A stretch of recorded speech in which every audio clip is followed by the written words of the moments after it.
La Iglesia, nuestra Madre, es buena, muy buena, porque es madre, y es sabia, muy sabia, porque es maestra, la mejor de las maestras, incluso diríamos tan buena maestra como el Maestro Divino, porque la Iglesia y Cristo son una misma cosa. Ella es su cuerpo místico. Y como la Iglesia sabe que nosotros somos torpes y cabezones y necesitamos tiempo, pero al mismo tiempo valora lo bueno que tienen sus hijos.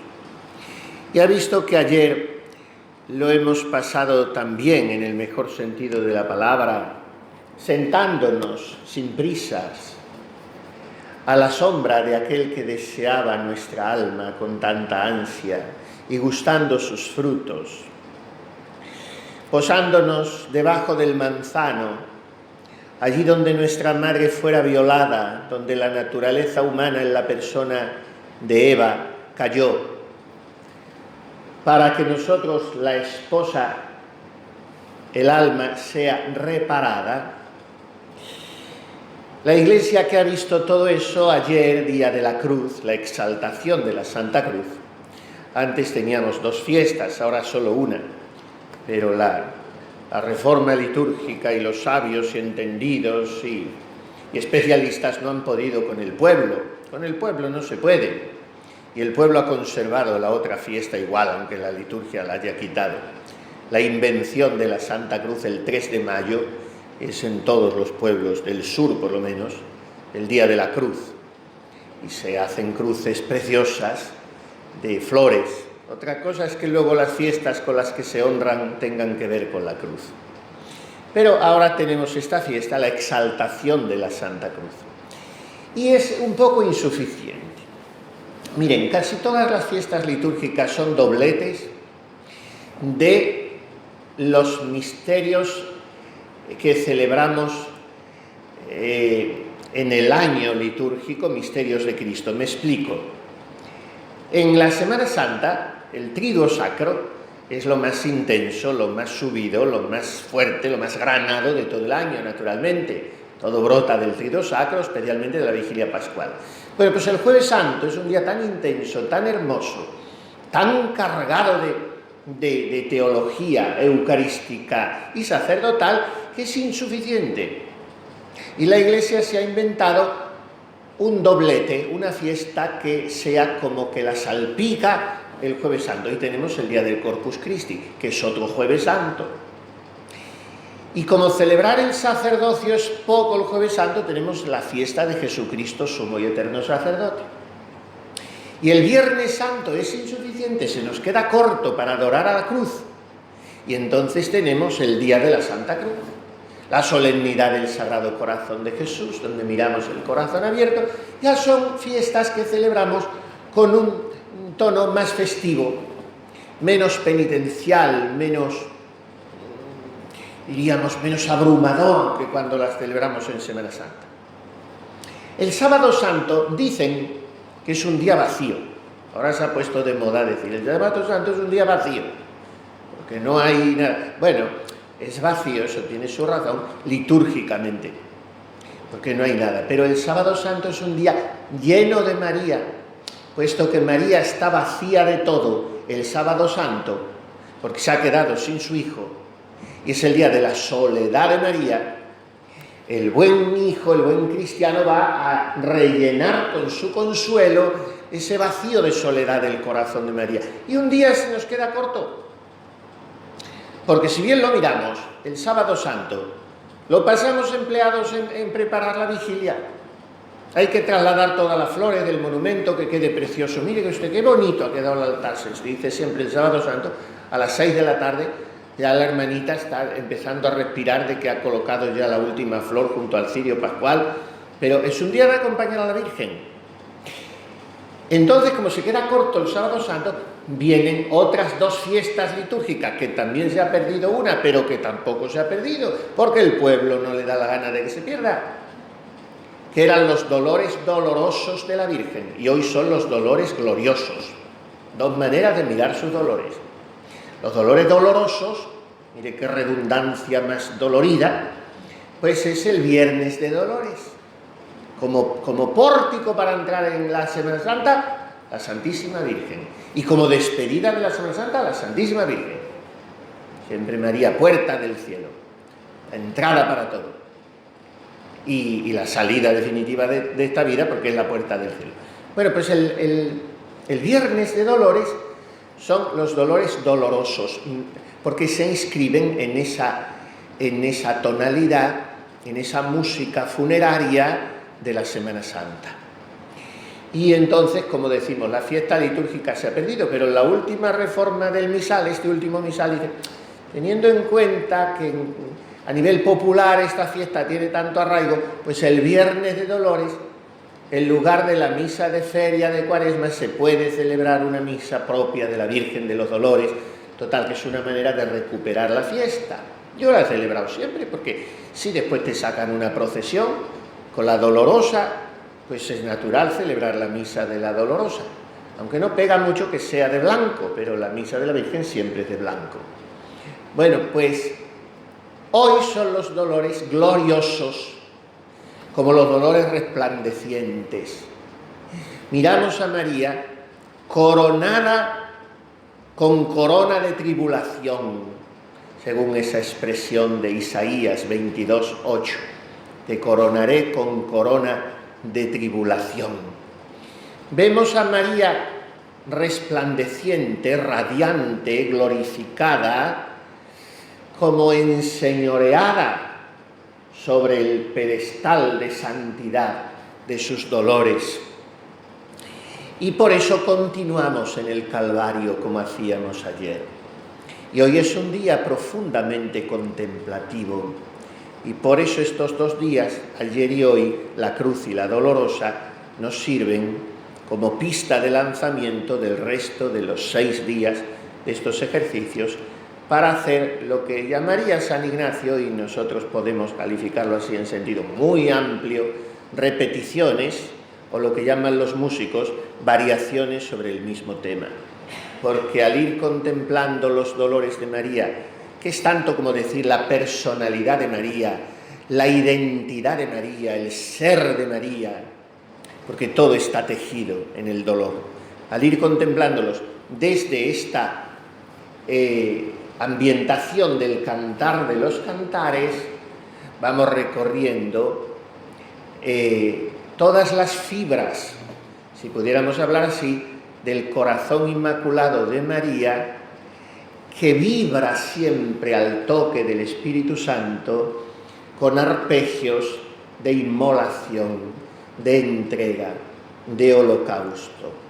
Porque María no se entiende un segundo de su vida para sí misma, se entiende como pura referencia a Dios. Y esto se considera muy hermosa y profundamente desde sus dolores.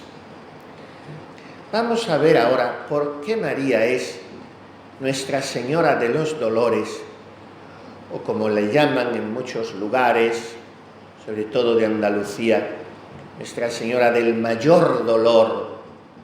Y a algunos les parece insuficiente y dicen Nuestra Señora del Mayor Dolor y Traspaso, porque los andaluces son siempre absolutamente pleonásticos, hiperbólicos, exagerados, y todas las palabras, aunque sean sinónimas, concatenadas, se les quedan cortas.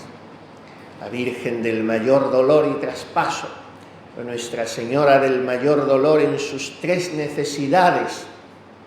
Me explicaron eso en Sevilla, la Hermandad de la Carretería, le llaman popularmente. Las 3 necesidades de la Virgen. Y usted no sabe cuáles son, porque te hacen sentir un absoluto ignorante, inepto, analfabeto. Y claro, ¿cómo yo voy a saber cuáles son esas 3 necesidades? Claro, cuando te las dicen son totalmente lógicas, totalmente lógicas. La Virgen al pie de la cruz, viendo morir a su hijo, como una mujer pobrecita, desvalida, sin medios humanos ninguno, Pues tiene 3 necesidades, las que tendría cualquier madre: escalera, sudario y sepulcro, porque ninguna de las 3 cosas las tenía. ¿Quién bajaba el cadáver de su hijo? ¿Dónde se le envolvía? Y sobre todo, ¿dónde podría ser enterrado Jesús? Ella no tenía nada. Y había que proveer inmediatamente a eso. ¡Cuánto dolor en María! Pues por eso la llamamos Regina Martyrum, reina de los mártires. ¿Por qué? Porque el martirio de María fue el más cruel, el más intenso, el más doloroso y el más prolongado de todos. De manera que si se pusiese en el platillo de una balanza el sufrimiento unido de todos los mártires de todos los tiempos, no solo de los mártires físicos, sino todo el dolor de todas las almas del mundo, y en otro platillo de esa misma balanza, el dolor de María, este segundo platillo se inclinaría, pesaría más. Vamos a hacer una consideración un poco sutil. Este desnivel de la balanza se produciría porque María sufrió más. No exactamente, aunque también, ya lo explicaremos. Pero no se trata, y esto es muy interesante para nosotros, de que María sufriese más. El secreto es que María sufrió mejor. Sufrió con más pureza, con más rectitud de intención, con más olvido propio y sobre todo sufrió con más amor, porque la capacidad de sufrir está en proporción directa con la capacidad de amar. Y por eso nosotros tantas veces sufrimos mal. Sufrimos quejándonos, rezongando, refunfuñando. Somos negativos o sufrimos haciendo sufrir.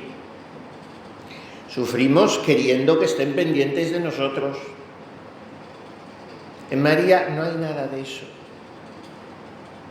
María es un sufrimiento totalmente en Dios, que es el punto que nosotros debemos perseguir.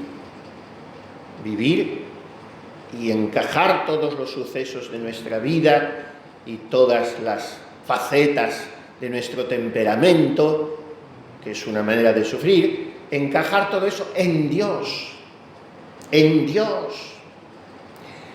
Cuando yo vivo las cosas en plan, perdónenme la palabra fuerte, pero no la pienso retirar, vivo las cosas en plan ateo, o sea, como si Dios no existiese, y las vivo muchas veces así, entonces mi sufrimiento no está sirviendo para nada. Esto era una cuestión que le preocupaba mucho a nuestro querido Benedicto XVI y que la decía muchas veces usaba esa expresión. Hoy el hombre vive et si Deus non daretur, decía él, et si Deus non daretur, como si Dios no existiese. Hay que ver, padre, cómo está el mundo, cómo está España, cómo está todo, y cómo estamos usted y yo, hermanita, porque a lo mejor usted y yo también muchas veces vivimos como si Dios no existiese. Si usted sabe que Dios existe, que en Él vivimos, nos movemos y somos, que no podemos decir Jesús si no es en el Espíritu Santo, que estamos colgaditos de su divina providencia, iríamos con esta cara por la vida, haríamos problema de tantas cosas que no lo son. ¿O estaríamos pensando que pasado mañana vamos a estar en brazos de nuestro Padre Dios en el cielo y que esto de aquí abajo es el gran teatro del mundo? Hay que vivir no como si Dios existiese, eso ya lo sabemos. Vivimos como si Dios, es que sería haciéndonos la ilusión. No, hay que vivir en Dios. Y fuera de eso, la vida, hijas mías, es una caricatura tan ridícula. Y es un acabar reconociendo, en viento y en nada he gastado mis fuerzas. Porque vanidad de vanidades y todo vanidad, sino amar a Dios y servirle. Este es el secreto de María. Vivió en Dios. Y por eso su martirio fue más prolongado y más grande que el de todos los mártires. Dice Santo Tomás de Aquino que para merecer la gloria del martirio, en las cuestiones de la Suma Teológica en las que trata él del martirio, tiene una cosa muy interesante.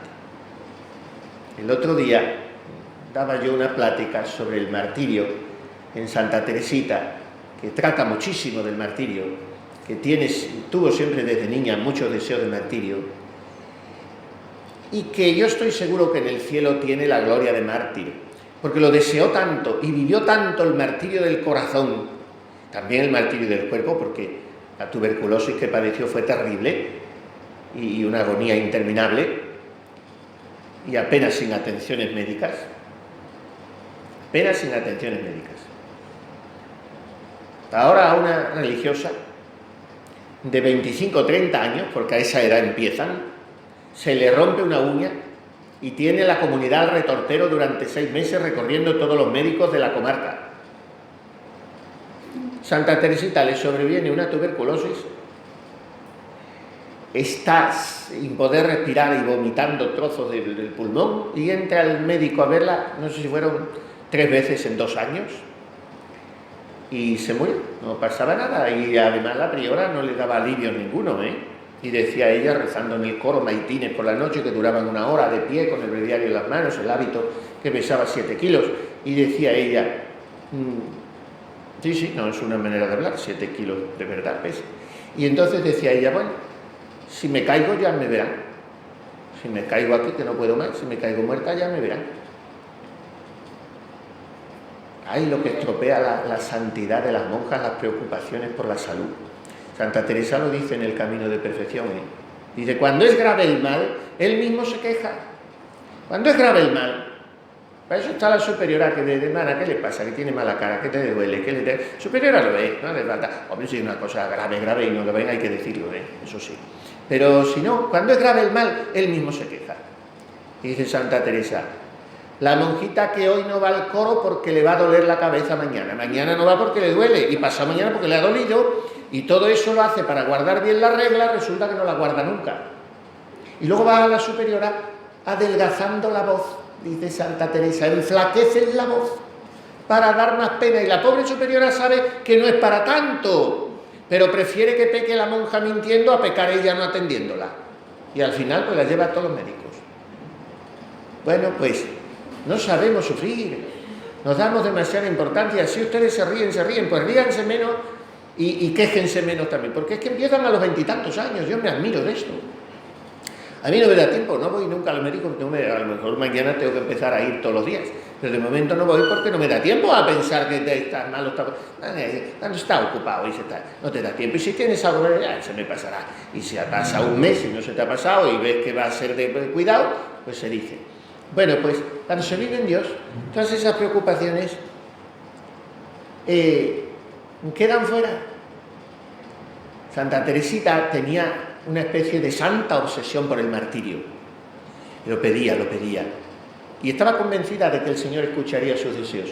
No murió mártir físicamente, pero padeció un martirio físico con su enfermedad terrible y padeció un martirio moral con una prueba de fe en la que murió después de 2 años sin poder creer nada. Las tentaciones de fe, más que tentaciones, prueba tremenda. Pues una manera de alcanzar el martirio. Pues Santa Teresita, que era un ángel, que desde los 3 años decía ella que no le había negado nada a Dios, Santa Teresita es pues un pálido reflejo de la santidad de Dios comparada con la Santísima Virgen. en cuya vida todo es puro, todo es recto, todo es verdadero, todo es transparente, todo es santo. Y entonces el dolor de María es un dolor tan acrisolado, tan acendrado, tan purificado, que merece ser llamada, porque lo es en realidad, reina de los mártires, porque sufrió más que todos ellos. Porque, como íbamos diciendo, dice Santo Tomás de Aquino, que para merecer la gloria del martirio basta que uno se ofrezca a obedecer hasta la muerte. La obediencia total a la voluntad de Dios en todo y por todo es una suerte de martirio. Miren, la vida religiosa surge en la Iglesia cuando los cristianos ya no pueden ser mártires, y les da tanta pena porque comprendían que era muy barato comprar el cielo, como dice Santa Teresa cuando se escapó con 5 añitos de su casa a tierra de moros. Fíjese dónde pensaría ella que iba a llegar, y la cogieron a las afueras de las murallas de Ávila, su tío. Pero iba con su hermanito, que lo convenció, para ir a tierra de moros, a que nos descabezasen por Cristo, porque parecíanos que era muy barato comprar el cielo así. Y como los primeros cristianos comprendían que era muy barato comprar el cielo con el martirio, cuando ya viene Constantino en el año 313 y dice: se acabó de matar esta gente, que son buenas personas. ¿Por qué? Por la cruz. Porque en la batalla contra Magencio en Puente Milvio, a las afueras de Roma, vio en el cielo una cruz, Constantino, porque su madre Santa Elena llevaba rezando mucho tiempo por él, y su madre Santa Elena había encontrado la verdadera cruz en Tierra Santa. Y él vio una cruz en el cielo y escuchó: inox signo vinces, con esta señal vencerás. Y dijo a los cristianos: hay que darles permiso para que se muevan libremente. Y entonces despenalizó el cristianismo. Luego vino Teodosio y lo oficializó. Bueno, pues a partir de Constantino, del año 313, ya no podían ser mártires, pero llevaban 300 años siéndolo, 300 años. Hubo muchísimos mártires, todos los que celebramos. Ahora fíjense ustedes, la cantidad de mártires que hubo en Roma y en todo el Imperio Romano durante aquellos 300 años es muy inferior a la que hubo en España durante los 3 años de la persecución religiosa, de la guerra civil. 3 años no, más bien el primer año, porque los 2 últimos ya hubo muy pocos mártires. Algunos había, pero durante 3 años. Y si me apuran, durante los 3 primeros meses, que fue lo más terrible, los 3 primeros meses, ustedes tienen a las 2 hermanitas mártires, pero las 2 hermanitas forman parte de un grupo de 7.000 entre sacerdotes y religiosos. Las religiosas fueron las menos, fueron unas 300, la mayoría sacerdotes y religiosos. Y si sumamos a los seglares, son muchas decenas de miles los que fueron mártires por Cristo, o sea que superan mucho a las persecuciones romanas. Pero en las persecuciones romanas hubo muchos mártires. Cuando se terminó la persecución, dijeron ellos: ¿y ahora qué hacemos? Si quisiéramos seguir siendo mártires, y no podemos. Y se inventaron una sustitución del martirio. ¿Cuál fue esa sustitución del martirio que inventaron los primeros cristianos? La vida religiosa. La vida religiosa surgió así. Ya no podemos ser mártires de golpe, vamos a ser mártires día a día toda la vida. ¿Cómo? Haciendo un voto, porque no se hacía nada más que un voto. Al principio de la vida religiosa no se hacía nada más que un voto, y es el voto que engloba a todos si se vive bien. ¿Cuál es? El voto que vivió nuestro Señor Jesucristo toda su vida, obediente hasta la muerte y muerte de cruz. Si una religiosa es obediente en todo, en lo grande y en lo pequeño, a esta superiora y a la otra, cuando es joven, cuando es vieja, cuando está sana, cuando está enferma, siempre tiene la gloria del martirio. Y el secreto de María fue su indeclinable obediencia a la voluntad de Dios. Aquí está la esclava del Señor, hágase en mí según tu palabra. Y ese día María firmó el acta de su martirio. Porque el martirio es eso, obedecer siempre y en todo. María fue mártir por el dolor de su corazón toda su vida. Pero es que además María sufrió con intensidad progresiva, sufrió cada vez más. Mi vida se consume en el dolor, mis años en los gemidos. Dice el Salmo 30 y el 37 dice, tengo siempre presente mi pena. ¿Por qué María sufrió con intensidad progresiva? Porque en nosotros el tiempo mitiga el dolor. Y lo decimos, ¿no? El tiempo lo cura todo. Pero en María el tiempo acrecentaba el dolor, porque cuanto más pasaba el tiempo, más se acercaba la pasión del Hijo. Por tanto, acrecentaba el dolor el tiempo. ¿A quién te compararé? Grande como el mar es tu quebrantamiento. Dice el libro de las Lamentaciones de Jeremías. Y estas palabras las glosa San Juan de Ávila en su sermón sobre la soledad de la Virgen, que es de lo más hermoso que yo he leído sobre este tema y lo escucho siempre en una cinta, ahora en CD, el Sábado Santo. Me gusta escuchar este sermón que está grabado por un jesuita, me parece que ya se ha ido al cielo hace poco, un jesuita muy bueno, el padre Máximo Pérez. Pues él tenía grabado este sermón de San Juan de Ávila. Y repite San Juan de Ávila una y otra vez, ¿a quién te compararé? Grande como el mar es tu quebrantamiento. Porque miren lo que dice San Anselmo, que el dolor de María fue tan inmenso, tan incalculable, tan lacerante, tan traspasador, que si Dios no la hubiese sostenido con un auxilio especial, la hubiera hecho morir ese dolor a María. Es una afirmación asombrosa esta de San Anselmo. Pues San Bernardino de Siena todavía dice más. Miren lo que llega a decir, son maneras de hablar, quizá nos parezcan exageradas, pero seguramente tienen su sustento teológico. San Bernardino de Siena llega a decir que si el dolor de María se repartiese en el corazón de cada ser humano, todos los hombres de todos los tiempos participasen del dolor de María distribuido, sería suficiente para hacerle morir a todos. La intensidad de ese dolor, de una participación del dolor de María. ¿Por qué? Porque el dolor de María es mayor que ningún dolor, por eso se la llama Nuestra Señora del Mayor Dolor, porque el alma es más noble que el cuerpo. Como el dolor de María fue dolor del alma, y el alma de María es el alma más noble de todas las almas humanas después del alma de Cristo, porque el alma de Cristo es humana. El alma de Cristo es parte de su naturaleza humana, su cuerpo y su sangre y su alma, su divinidad como Dios. El alma más noble de todo el género humano es el alma de Cristo. Por eso le rezamos. Aunque hay muy poca devoción, nosotros la devoción la tenemos al corazón de Jesús.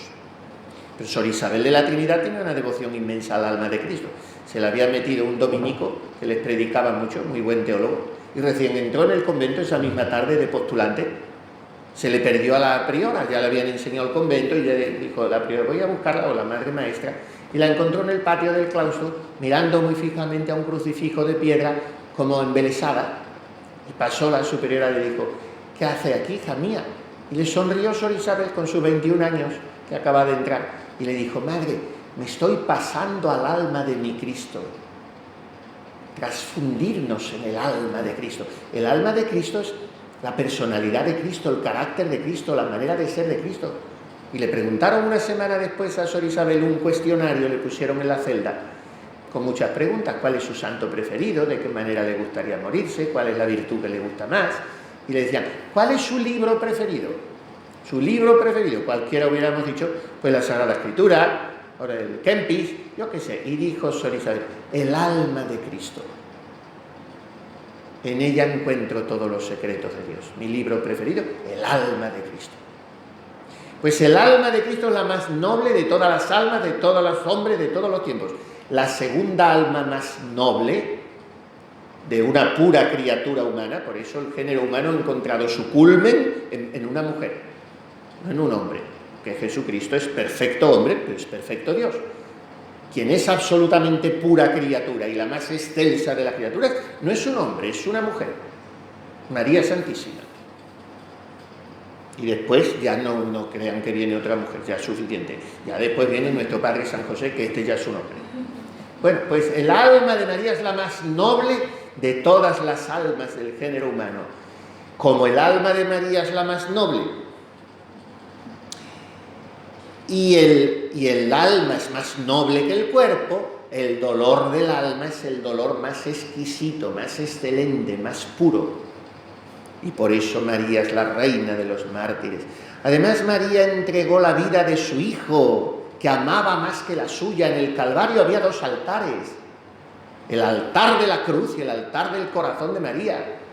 María estaba ofreciendo la vida de su hijo, estaba sufriendo todos los ultrajes de su hijo. María fue flagelada en Jesús, fue coronada de espinas en Jesús, cargó con la cruz con Jesús, fue crucificada con Jesús. Si San Pablo podía decir, estoy crucificado con Cristo, vivo yo, pero ya no yo, ¿cuánto más puede decirlo su Madre Santísima? María no halló alivio ni consuelo, porque Jesús consoló a sus mártires. Decía Santa Teresita, el rey de los mártires sufrió con tristeza para que los mártires sufrieran con alegría.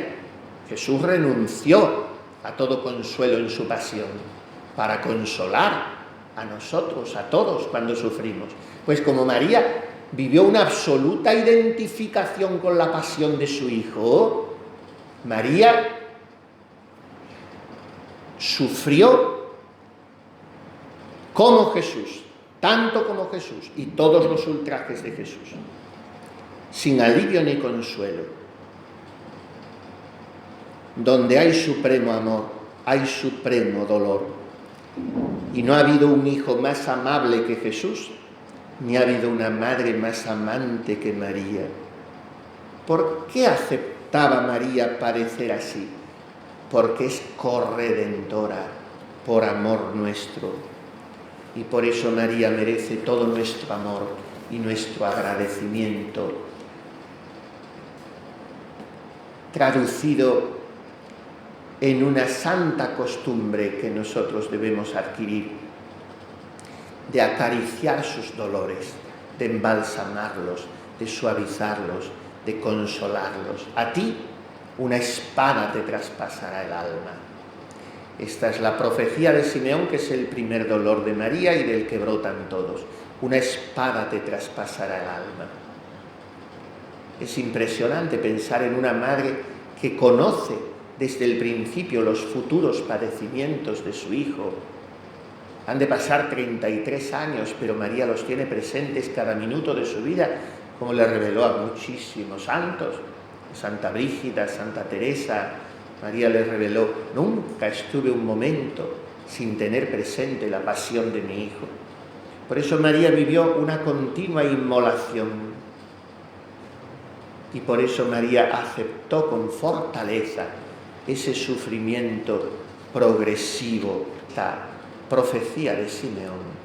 La espada que atraviesa el corazón de María tiene mucho que ver con la petición de la esposa en el Cantar de los Cantares.